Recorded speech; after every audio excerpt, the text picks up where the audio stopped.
100% fees రాయితీతో AI నేర్చుకోవాలనుకుంటున్నారా? Attend quality thought gen AI test 2025.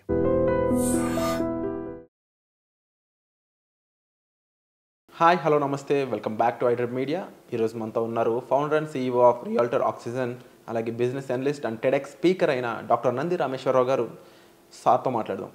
Hi sir. Hi sir, stock markets అనేవి కుదేలవుతున్నాయి, కరెక్షన్కి వెళ్తున్నాయి అండ్ క్రాష్ అయ్యే ఛాన్సెస్ ఉన్నాయని చెప్పేసి వార్తలు వినిపిస్తూ ఉన్నాయి. ఇలాంటి టైంలో ల్యాండ్ మీద ఇన్వెస్ట్మెంట్స్ చాలా వరకు బెటర్ అని చెప్పేసి దానికి సంబంధించి అవేర్నెస్ క్రియేట్ చేస్తూ చాలా చోట్ల కొన్ని సమ్మిట్స్ జరుగుతూ ఉన్నాయి. ముఖ్యంగా రీసెంట్గా హైదరాబాద్లో ఒక పెద్ద ఈవెంటే జరిగింది.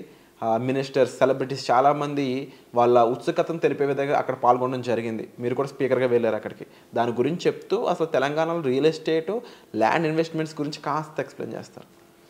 ఇది చాలా కాంట్రవర్సీ క్వశ్చన్. ఒక్కొక్క ఛానల్ నాకు నచ్చితే ఒకలాగా, నచ్చకపోతే ఒకలాగా రాస్తాను. అందుకని మీడియా మీద అప్పుడప్పుడు నేను కోపడుతుంటాను. ఎందుకంటే నిజాలు రాయాలి. ఏదో ఛానల్ చెప్తారు నిప్పు నిజం ఏదో చెప్తారు, అట్లా నిజాలు రాయాలి మీడియా. ఏదో చెప్పారని మనకు అపోజిషన్ పార్టీ కంటే నా అపోజిషన్ పార్టీలో ఫ్యాక్ట్ మాట్లాడు, నేను ఫర్ మాట్లాడమంటే తగిన. కానీ కొన్ని ఛానల్స్ కొద్దిగా ప్రాపగండా రంగా చేస్తాను, బట్ వీ కెనాట్ టెల్. అయితే వాస్తవం ఏంటంటే రియల్ ఎస్టేట్లో గత 10-11 నెలలుగా మందగించింది అనేది, పడిపోవడం వేరు, మందగించడం వేరు. పడిపోవడం అంటే మొత్తం పాతాళంలోకి వెళ్ళిపోయాం, తిరిగి పైకి లేగలేము. మందగించడం అంటే స్లో డౌన్. అంతకుముందు అయినంత స్పీడ్గా అవ్వట్లేదు, అవుతున్నాయి. కానీ దీని నిదర్శనం ఎలాగ చెప్తారు మీరు? అనాలిసిస్ మేము ఎలా చేస్తామంటే, we talk to the top few builders in the city. We also talk to the registrar, sub-registrar office. ఫిజికల్గా చెక్ చేస్తాను. నేను మొన్న 2-tier సిటీ వరంగల్, ఖమ్మం ట్రైనింగ్కి వెళ్తాను, కార్పొరేట్ ట్రైనింగ్. వెళ్ళినప్పుడు అక్కడ ఆఫీసులో ఇసుకేస్తే రావట్లేదు. ఒకే చిన్న ఆఫీసులో 100 మంది దాకా ఉన్నారు. మరి అది 2-tier, మరి 1-tier అంటే ఇప్పుడు ఏ రిజిస్టర్ ఆఫీస్ మూసేయాలి కదా. ఒకవేళ బిజినెస్ లేదంటే రియల్ ఎస్టేట్ ఎస్ఆర్ఓస్ అన్ని మూసేయాలి. ఎలా మెయింటైన్ చేస్తారు? అట్లనే బిల్డర్స్ అంతా తలుపులు మూసేయాలి కదా. కానీ ఎవరు మూయలేదే. ఎవడో ఇల్లీగల్గా ఫ్రాడ్ చేసిన చీటింగ్ తప్ప పెద్ద పెద్ద కంపెనీలనే నెలకి లక్షల్లో కోట్లో ఖర్చు పెడతారు, ఉన్నది కదా. ఇదేంటంటే జస్ట్ అపోహ. సంక్రాంతి వస్తే ఇల్లు అల్లుకొని పిండి వంటలు చేసుకోవడం ఆనవాయితీ. ఎలక్షన్ వచ్చి 3 నెలల ముందు, 3 నెలల తర్వాత బిజినెస్ ఎట్లయినా అంతా. కొత్త CM, first time CM Chandrababu అంటే 3-4 అయ్యాడు.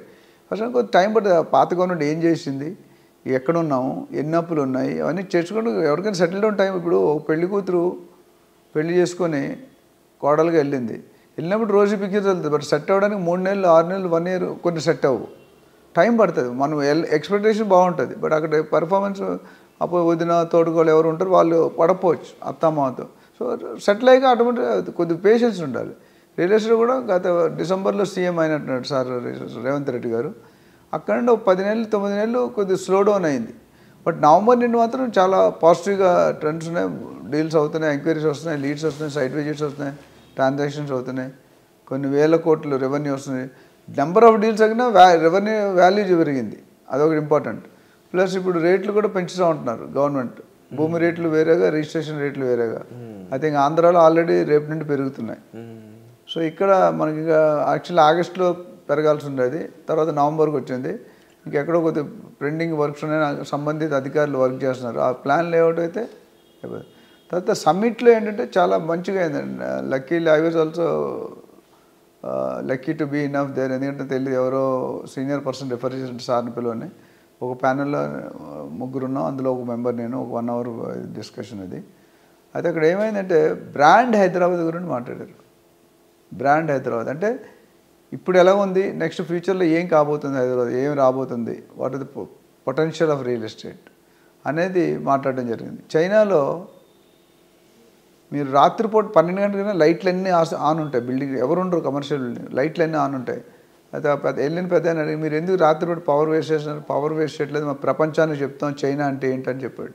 అది బ్రాండింగ్. అంటే పవర్ 10 రూపాయల గురించి చూసుకుంటే 100 రూపాయలు వదులుకుంటాం. ఇప్పుడు నువ్వు కొత్తగా వెళ్ళావు, టూరిజంకి వెళ్తాం చైనాకి, మీరు నేను వెళ్ళినప్పుడు లైట్లు చీకటి ఉంటే నువ్వు చూస్తావా? రంగు కలర్స్, ఇష్టమైన కలర్స్ లైట్లు పెట్టడం ఏంటో ఇది ఏం పెట్టాడు అని చూస్తారు. మనం థాయిలాండ్ వెళ్ళాను, 8 గంటల తర్వాత పవరే ఉంటుంది, అక్కడ లైట్లే ఆపేస్తారు మొత్తం. మొన్న లాస్ట్ 2 months బ్యాక్ వెళ్ళాం. సో వాట్ బ్రాండ్ హైదరాబాద్ అనేది నేను చాలాసార్లు రిపీట్ చేస్తే బాగుండదు. బ్రాండ్ హైదరాబాద్ చాలా స్పెషాలిటీ ఉన్నాయండి. Hyderabad is most liveable city in the world, most economic cost of living. అట్లనే తుఫాన్లు సునామీలు ఎక్కువ రావు, 90% అసలు రాలేదు, రాకూడదు. ఎనీ లాంగ్వేజ్ వాడు బతుకుతాడు, ఎనీ శాలరీ వాడు బతుకుతాడు. రాక్ అంటే నేచురల్ రాక్ అనేది మన సిటీలోనే ఉంది. అందుకని hills, Banjara hills, Jubilee hills, Kavuri hills, Nandagiri hills అని హిల్స్ ఉన్నాయి, విఎన్ఆర్ హిల్స్ అని. సో హిల్స్ అంటే మన డెక్కన్ ప్లేట్ హైట్లో ఉంటాం. And like Vizag, Chennai, Mumbai. వైజాగ్, చెన్నై, ముంబైకి వరదలు ఎప్పుడూ వస్తూనే ఉంటాయి. మొన్న కూడా వచ్చింది, విజయవాడలో హుడుహుడు వచ్చింది.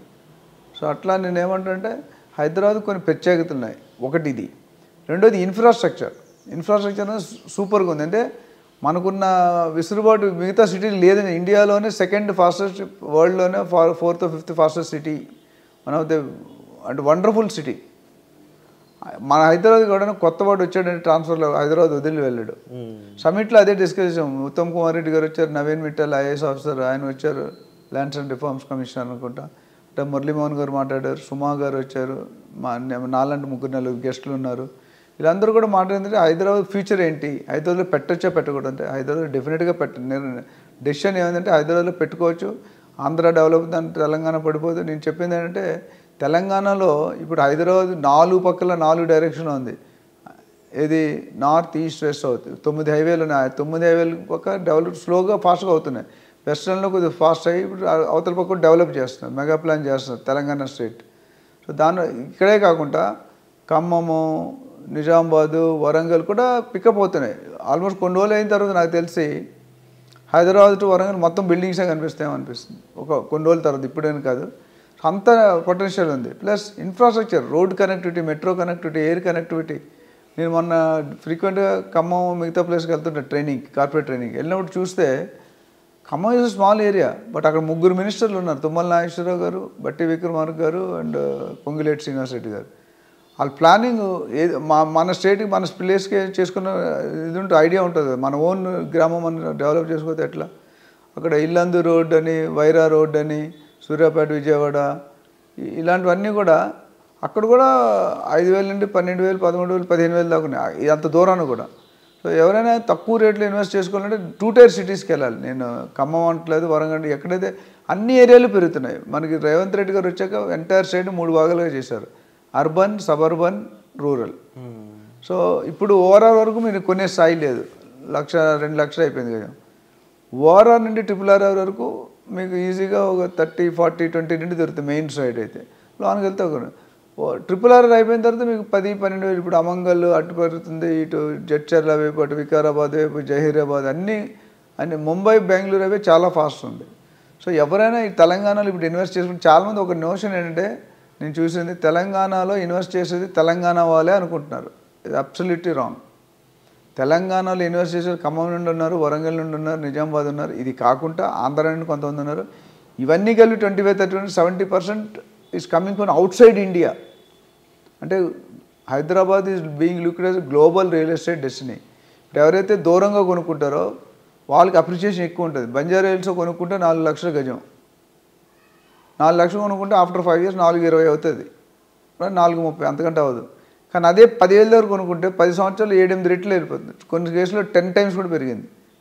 1977లో మేము 12 రూపాయలు పెట్టి గజం కొన్నాం వైజాగ్లో. ఒక రోడ్ ఉండేది, ఇప్పుడు 8 lane ట్రాక్ అయింది, 1,50,000 గజం అమ్ముతున్నారు. ఎక్కడ 12 రూపాయలు, ఎక్కడ 1,50,000. అట్లానే మురళీమోహన్ గారు జేబేరి ఎన్క్లేవ్ అని ఒక వెంచర్ వేస్తారు గూగుల్ ఆఫీస్ ఎదురుగా, 750 రూపాయలకు గజం అమ్మాడు, ఇప్పుడు 2.5 లక్షలు అమ్ముతున్నారు. దెర్ ఇస్ నో, మీకు గోల్డ్లో కానీ స్టాక్లో కానీ ఎక్కడ కూడా భూమి మీద పెట్టుబడి పెట్టినట్టు ఎవడు లాస్ ఉండదు. నిద్రలో కూడా మీ ఆస్తులు రెట్టింపోతున్నాయంటే గోల్డ్, మన రియల్ ఎస్టేట్. కోర్స్ గోల్డ్ మీద ఉంది కానీ but number of percentage of increase మనకి ఎక్కువ ఉంది. రియల్ ఎస్టేట్లో 4 to 5 years డబుల్ అవుతుంది, 10 years 5-6 times మినిమం అవుతుంది. ఓన్లీ థింగ్ ఈజ్ మీరు అపాయింట్ కొనుక్కునేటప్పుడు ఒక రియాల్టర్ని అపాయింట్ చేసుకుంటే వాళ్ళ ద్వారా మీరు సొంతంగా కొనుక్కుంటే ఇబ్బంది పడతారు. FTL ఏంటి, బఫర్ ఏంటి, లీగల్ ఒపీనియన్ ఏంటి, ఇవన్నీ తెలియదు. సో డెఫినెట్గా భూమి మీద ఇన్వెస్ట్ చేసుకుంటే ఎవడు పాడవలేదు నాకు తెలిసి ఈ ప్రపంచంలో.